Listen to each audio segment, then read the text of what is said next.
Hallelujah, Hallelujah, Hallelujah, Hallelujah.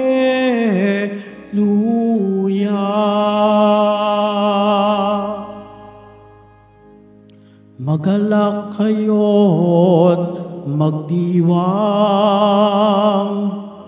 malaki ang nakalaang,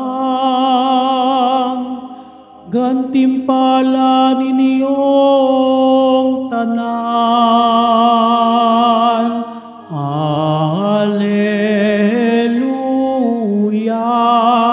Hallelujah, Hallelujah, Hallelujah.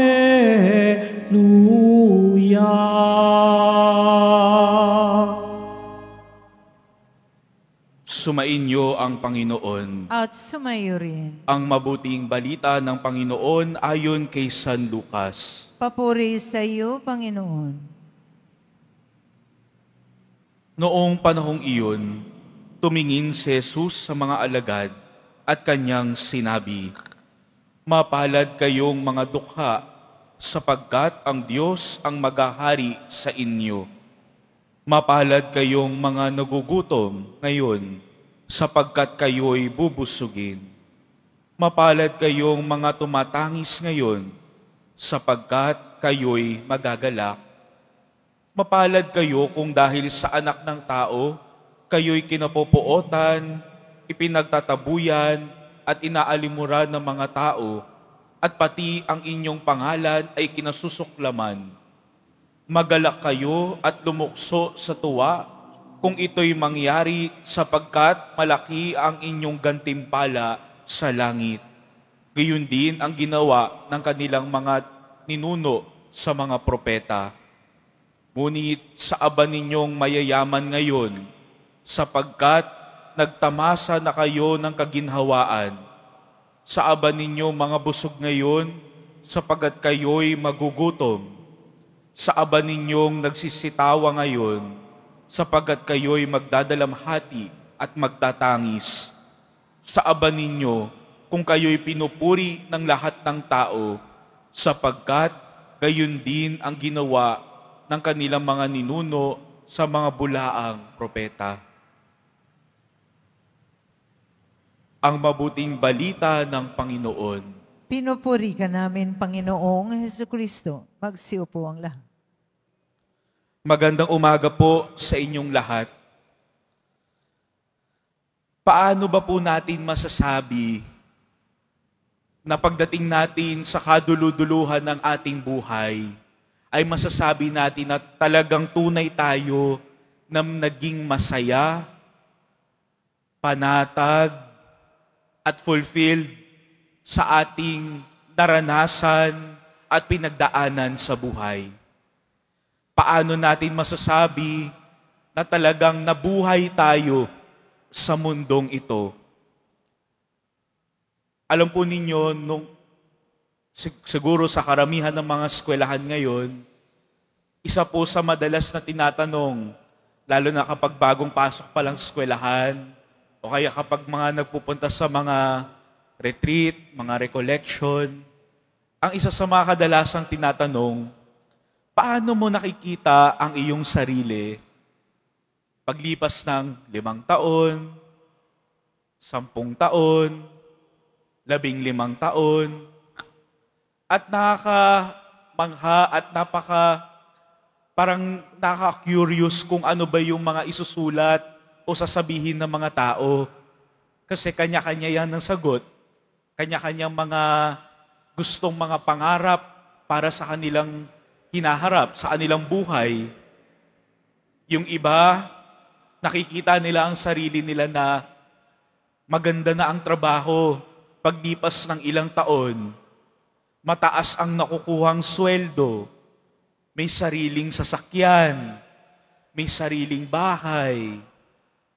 secured na financially, nakapag-asawa na, nakatira na sa isang napakagandang lugar, o kaya nasa isang mataas na pwesto na kung saan man.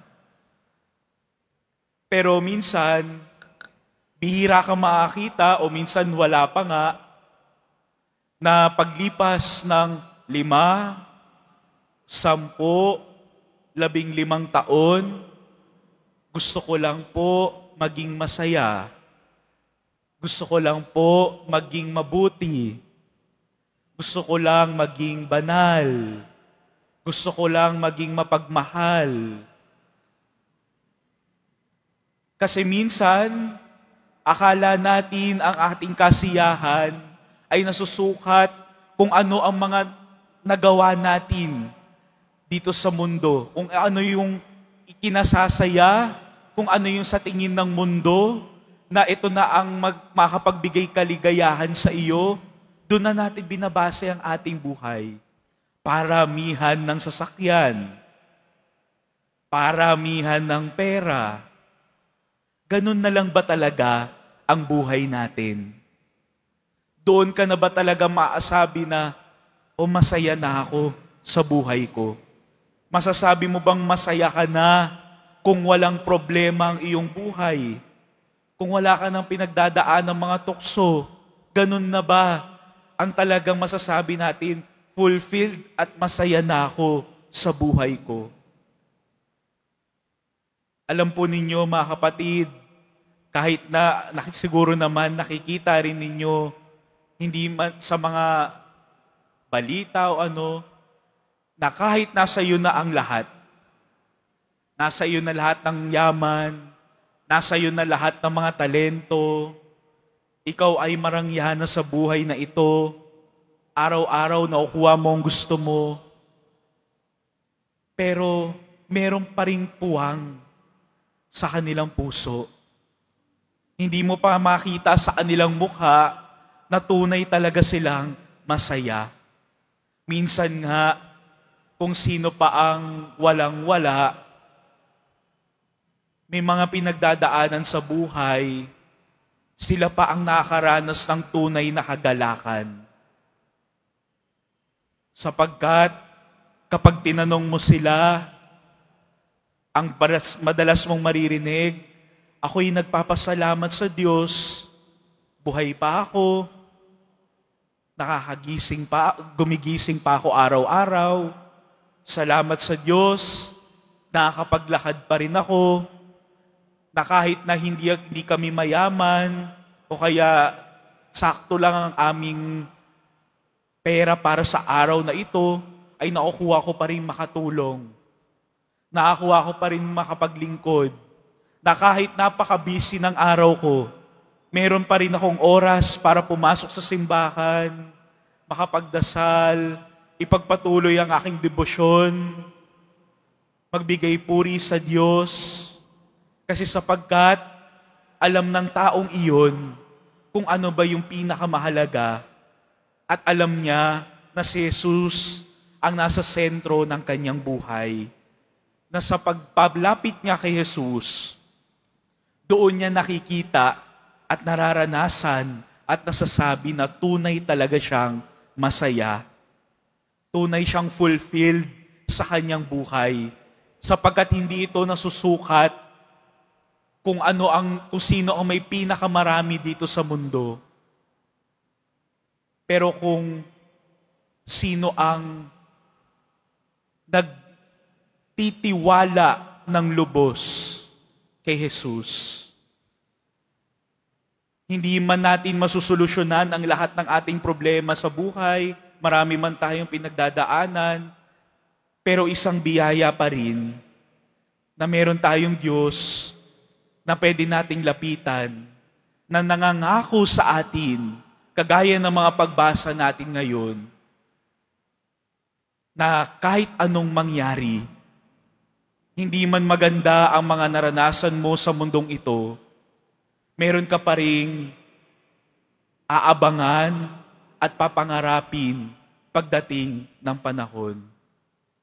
Kaya minamahal kong kapatid, Panalangin natin sa Panginoong Diyos na bigyan tayo ng grasya upang tunay na maging masaya at tunay na maging magalak sa Kanyang piling. Amen.